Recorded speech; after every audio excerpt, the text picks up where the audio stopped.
안녕하세요. 오늘 내용은 앞에 서론 부분에서 가장 중요한 내용이니 꼭 구독자분들은 끝까지 시청하시면 좋을 것 같습니다. 이제 시작합니다. 좋은 가치 저장 수단의 특징. 가치 저장 수단이 서로 경쟁을 할 때 특정 속성에 따라 어떤 가치 저장 수단이 다른 것에 비해 가격 경쟁력에서 우위를 점하고 시간이 지남에 따라 더 많은 수요를 확보할 수 있을지 결정된다. 많은 물건들이 가치 저장 수단이나 초기에 돈으로 사용됐지만 몇몇의 특성들이 어떤 물건을 다른 물건들보다 널리 사용되게 해주었다. 역사적으로 많은 상품들이 가치 저장 수단으로 사용되어 왔으며 시간이 지남에 따라 이상적인 가치 저장 수단은 다음과 같은 점에서 우수한 것으로 나타났다. 내구성. 쉽게 망가지거나 부식돼서는 안 된다. 그래서 밀은 좋은 가치 저장 수단이 아니다. 휴대성. 쉽게 이동 가능하고 저장되어야 한다. 높은 휴대성은 도난을 막아주고 원거리 교역을 용이하게 해준다. 손은 금팔찌보다 이상적인 수단이 아니다.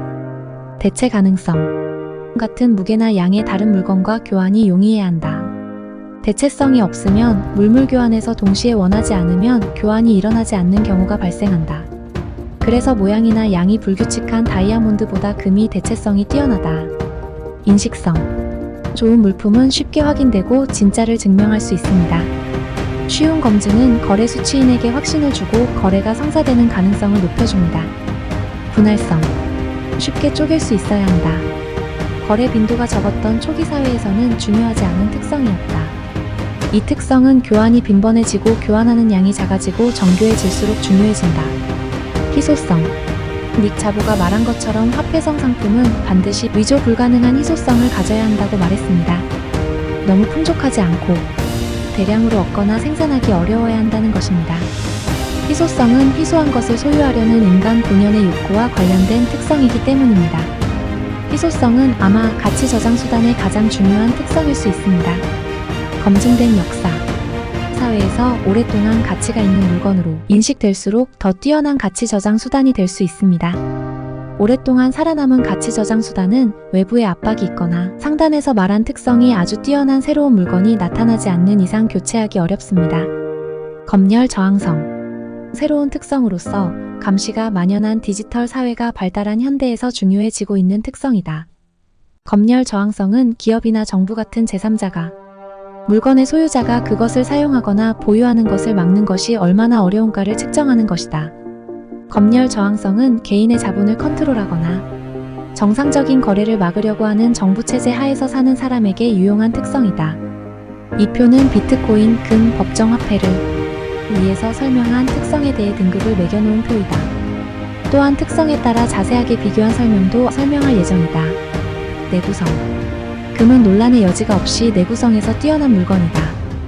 대부분의 채굴된 금들은 파라오 시절의 금을 포함해서 오늘날까지 존재하며 다가올 미래의 수천 년 동안에도 존재할 것이다.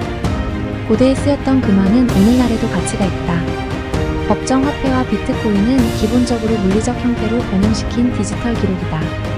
내구성이 고려해야 할 대상은 물리적 형태가 아니라 그것을 발행한 기관의 수명이다. 즉, 부식한 지폐는 쉽게 새로운 화폐로 교환할 수 있다. 법정화폐의 경우 지난 기간 동안 많은 정부들이 사라졌고 그들의 통화 또한 같이 사라졌습니다. 예를 들어 바이마르 공화국이 사라지면서 페이퍼마크, 렌텐마크, 마르크화가 사라졌습니다. 역사를 참고한다면 법정화폐가 오랜 기간 동안 내구성을 가질 것이라고 생각하는 것은 어리석은 생각입니다. 이러한 관점에서 미국 달러와 영국의 파운드는 이례적인 경우이다. 비트코인의 경우 발행 주체가 존재하지 않습니다. 비트코인의 내구성은 비트코인 네트워크가 무너지기 전까지는 보존될 것입니다. 비트코인의 짧은 역사를 고려할 때 이것의 내구성에 대한 강한 판단을 내리기에는 이른 단계입니다. 그러나 국가적인 비트코인 탄압과 수많은 해커들의 공격에도 비트코인 네트워크가 여전히 동작하는 것을 보면 비트코인은 외부의 공격에도 강인하게 저항하는 속성을 보여주고 있습니다. 포터빌리티 휴대성. 비트코인은 가장 휴대성이 높은 가치 저장 수단이라고 할 수 있습니다. 개인 키를 이용하면 큰 액수의 돈을 작은 USB에 저장하고 운반할 수 있습니다. 게다가 같은 가치의 비트코인은 같은 양의 먼 거리에 있는 사람 간에게 빠르게 전송할 수 있습니다. 기본적으로는 디지털화된 법정화폐 또한 휴대성이 높습니다. 그러나 정부의 자본 간섭은 많은 양의 돈을 전송하는 일에 며칠을 소요할 수도 있고 불가능하게 할 수도 있습니다. 지폐를 이용하면 자본 간섭을 피할 수도 있으나 보관 비용과 전송 비용이 높아질 수 있습니다. 물리적 형태로 집약된 금은 휴대성과 거리가 있습니다. 금이 구매자와 판매자끼리 교환된다고 할 때 실제의 금이 교환되는 게 아니라 명의만 바뀌는 경우가 많습니다. 먼 거리 간의 금 거래는 비용이 많이 들고 위험하고 시간이 많이 소요됩니다. 대체 가능성. 금은 대체성의 기준을 제공합니다. 금을 녹였을 때 1온스의 금은 기본적으로 다른 1온스와 구분할 수 없습니다. 그리고 대체성이 없는 금은 서로 교환됩니다. 반대로 법정화폐는 발행기관이 허용한 것들과 대체 가능합니다. 합의가 된 통화권의 경우 다른 통화와 교환되는 것이 일반적이지만 큰 액면가의 화폐는 작은 액면가의 화폐와 다르게 취급되는 경우도 있습니다. 예를 들어 인도 정부는 세금이 거치지 않는 암시장을 없애기 위해 500루피와 1000루피의 통화의 화폐를 폐지한 적이 있습니다. 그로 인해 500루피와 1000루피 화폐는 액면가보다 낮게 거래되었고 낮은 액면가의 화폐와 대체되지 않게 되었습니다. 예를 들어 500루피 1개와 50루피 10개가 교환되지 않았습니다. 비트코인은 네트워크 레벨에서 대체 가능하기 때문에 모든 비트코인은 전송될 때 같은 네트워크 상에서 같은 가치로 인정됩니다. 흔히 얘기하는 1BTC는 1BTC이다가 바로 이러한 의미입니다. 그러나 비트코인은 추적 가능하기 때문에 불법적인 거래에 사용된 비트코인의 경우 거래소나 거래인들이 받지 않을 수도 있습니다. 비트코인 네트워크의 프라이버시나 익명성이 강화되지 않는다면 비트코인은 금과 같은 대체성을 확보하지 못할 것입니다. 인식성. 대부분의 경우 법정화폐와 금은 진위 여부를 검증하기 쉽다. 그러나 위조를 막기 위해 화폐에 부여한 특성에도 불구하고 정부와 시민들은 여전히 위조화폐에 속을 위험이 존재한다.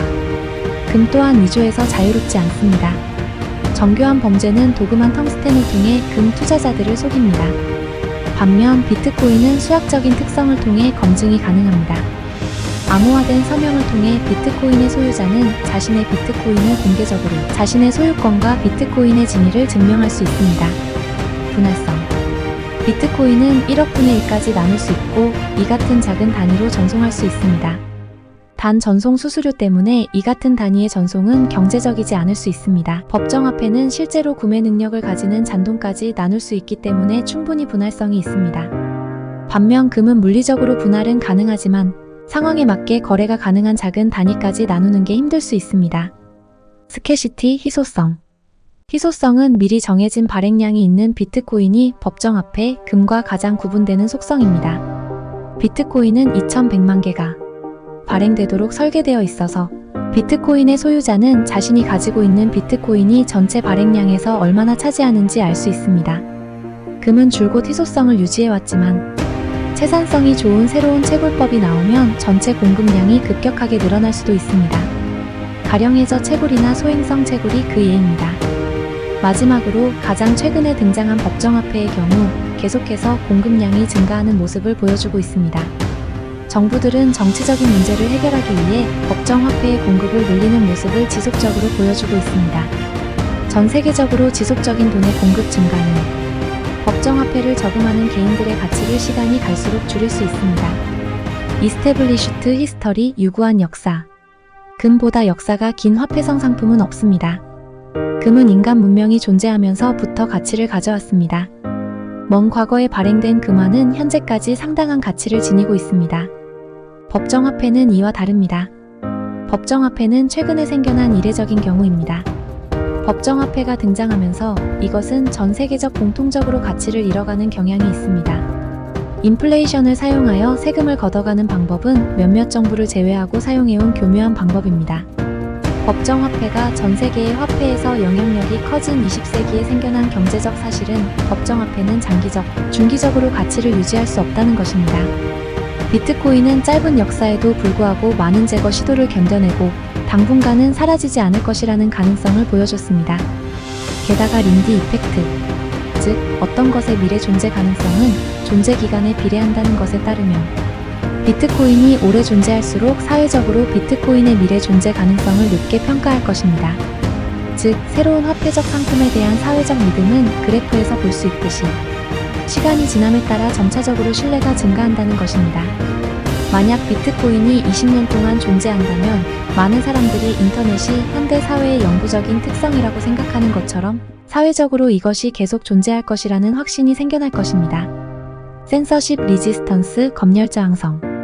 초기 비트코인 주요 수요 중 하나는 불법 마약 거래였습니다. 많은 사람들은 지속적으로 비트코인을 주로 사용하는 이유는 비트코인이 익명성 때문이라고 잘못 추측합니다. 그러나 비트코인은 익명성 화폐와는 거리가 멉니다. 비트코인 네트워크에서 이뤄지는 모든 거래는 공개된 블록체인에 영원히 기록됩니다. 이 거래의 기록은 포렌식 분석을 통해 이후의 자금의 흐름을 파악하는 데 사용될 수 있습니다. 이러한 분석은 마운트 곡스 해킹 사태와 같은 사건에서 가해자를 가려내는 데 사용할 수 있습니다. 주의 깊고 치밀한 사람은 비트코인을 사용하여 자신의 신분을 가릴 수 있겠지만 이 점이 비트코인이 마약 거래에 자주 쓰이는 이유는 아닙니다. 비트코인이 불법적인 거래에 자주 사용되는 이유는 네트워크 레벨에서의 허가가 필요 없는 속성 때문입니다. 비트코인이 네트워크에서 전송될 때 거래를 허용하는 중개인이 존재하지 않습니다. 분산된 거래에서 비트코인은 검열 저항성을 가지도록 설계되었습니다. 이 속성은 법정화폐의 은행 시스템과 완전히 대조적인 속성입니다. 은행 시스템은 불법적인 거래를 보고하고 막습니다. 가장 일반적인 송금 규제의 예는 자금 규제입니다. 예를 들어 어떤 백만장자가 현 체제와 다른 곳으로 돈을 송금하는 방법을 찾는 것은 매우 어렵습니다. 금 또한 금의 물리적 속성 때문에 먼 거리에 송금하는 것은 어렵기 때문에 비트코인보다 정부의 규제에 취약합니다. 비트코인은 위에서 설명한 여러 속성에서 법정화폐와 금보다 전체적으로 뛰어난 모습은 비트코인의 확산을 촉진할 수 있습니다. 특히 검열 저항성과 희소성의 조합은 자산가가 자신의 자산을 비트코인의 일부분 할당하는 동기가 되고 있습니다.